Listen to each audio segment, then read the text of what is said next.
जीजा जी संग करतारू जैसे हम ठीक करतनी बुझनी फगुओ के दिन केहू करेला जैसे अपना जीजा जी संग करतारू जैसे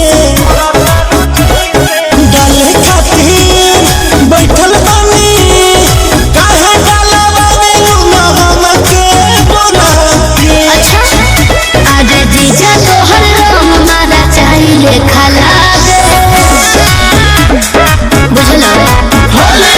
लगता ले आए बड़ा केमिकल मिला के हर बार सोचे न बता जीजा तोहर रंग मारा चाहिए खाला लगता ले आए बड़ा केमिकल मिला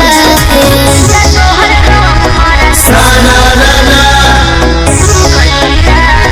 साना राना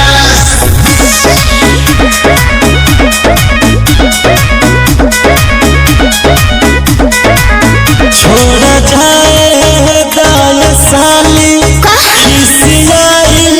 ना जला हट मन कोना तारू अपना